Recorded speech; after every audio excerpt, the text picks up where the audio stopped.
Really? They have heavy influence on this administration. Bloomberg has reported that Center for American Progress has helped build the platform that triumphed in the 2008 campaign. No! Did you do that, George? And Time magazine noted that not since the Heritage Foundation helped guide Ronald Reagan's transition in 1981 has a single outside group held so much sway. Yep. Now, let me introduce you to somebody else. He's the head of Obama's transition team, John Podesta. He's also the founder of the Center for American Progress, former Clinton administration official, and the guy who not only laid out the plan for how the Obama team would be put together, he staffed the senior levels of the White House. He's the guy who found all the cabinet members, so our president didn't have to do any of that hard thinking. He also has helped staff the top layer of government agencies. He's a patriot. Now, with that kind of influence, especially when no one elected you, oh man, you could do all kinds of stuff. We'll show you how some of the evidence is stacking up that shows that some of that influence may not be in your best interest. But the spooky dude, spooky dude. Shh. It's important to see what Soros is investing in. Could there possibly be any conflicts of interest? No, they're looking out for you. Through his Soros Fund Management Hedge Fund, Soros is heavily invested. I just want to show this. First, we start here. Crime Inc. George Soros, spooky dude. He starts Center for American Progress, headed by John Podesta. Center for American Progress with John Podesta selects the Obama transition team. Isn't this great so far? Next step, Soros. Soros is thinking about buying, oh, I like gasoline-powered braziers. I like that. That's what, I'm not, what, it's an oil company? Uh-oh, spooky dude must have gotten it wrong. Almost $1 billion to Petrobras. Yeah, now this caught my attention. Seemingly nobody else has caught this one. That's weird, because by the time we get to the end of Crime Inc. here, whoa, you're going to think, that is strange. Remember, Petrobras, Brazil's state-controlled oil behemoth. It's Brazil's version of big oil, but they've nationalized it for the little people's convenience. They've netted $15 billion in profits just last year. As of March 31st this year, SEC filings show Soros has $637 million invested in the Petrobras. Yeah. Last December, the fund had $9 million invested in the country, $900 million invested in the company, making Petrobras one of the fund's 2 largest stakes. Got it? 2. One of the 2 largest stakes that we can find in Soros's investments. Now, what was it that he saw that the rest of the world didn't?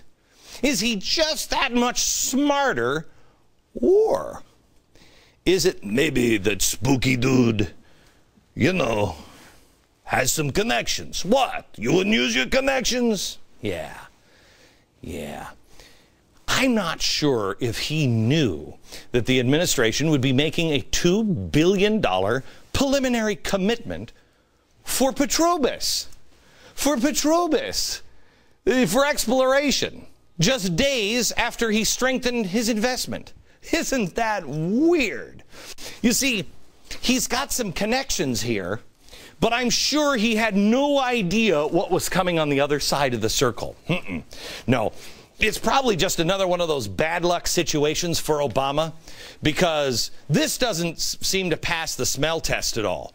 No, billionaire investor dumps money into a state-controlled Brazilian oil company. Days later, the American administration dumps $2 billion into the exact same company. What are the odds, Gilligan? Let's go here. George Soros starts a Center for American Progress with John Podesta. John Podesta's Center for American Progress selects the Obama transition team. Okay. Soros buys $900 million in gasoline-powered bras. Then, in a completely unrelated story, BP has their oil spill. But wait a minute. Who's this guy? John Podesta? John Podesta is the guy who does all the lobbying for BP? Certainly. I'm sorry, Tony Podesta is certainly no relation to John Podesta other than their brothers. We'll have to come back to that one later in the show.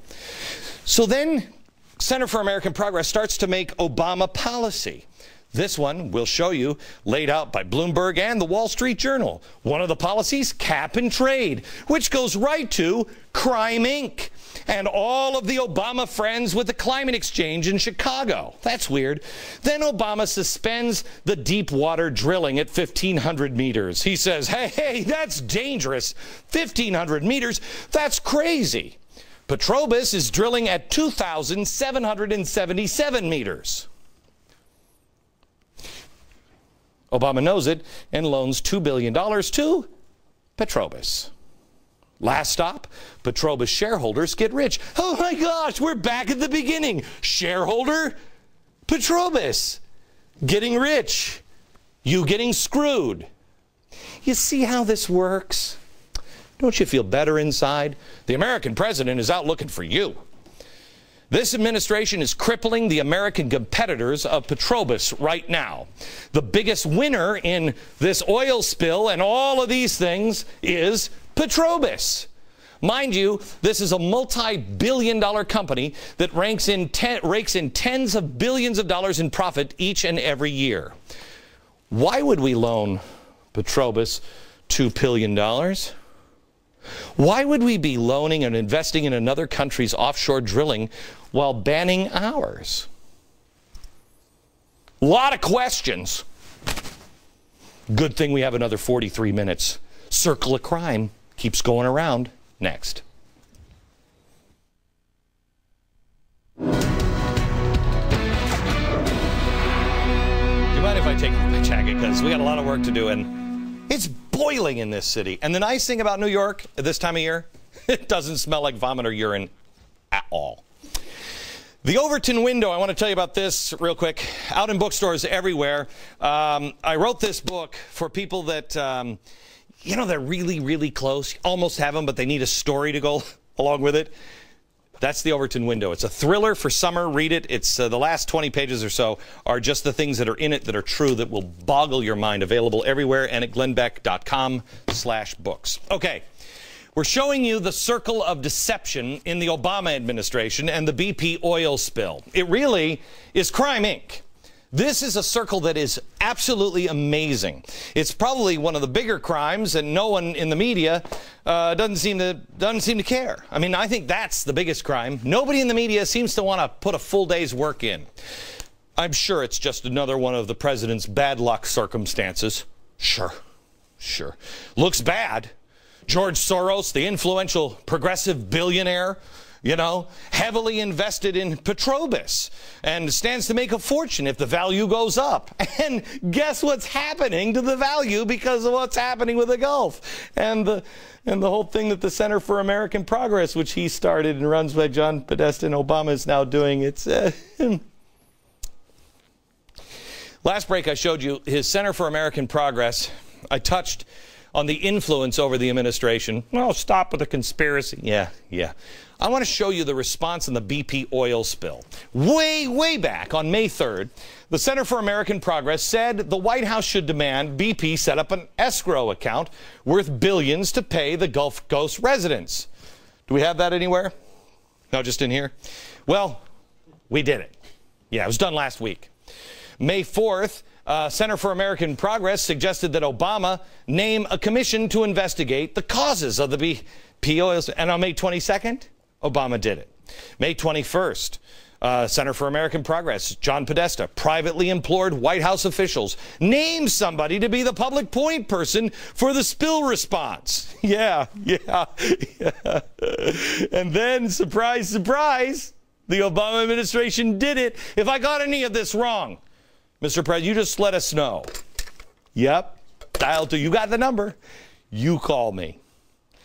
This is not the first time that the Obama administration has listened to the Center for American Progress. They've got it all in here. All in here. They've got the Spain Green Jobs program. This is the report on Spain's green jobs.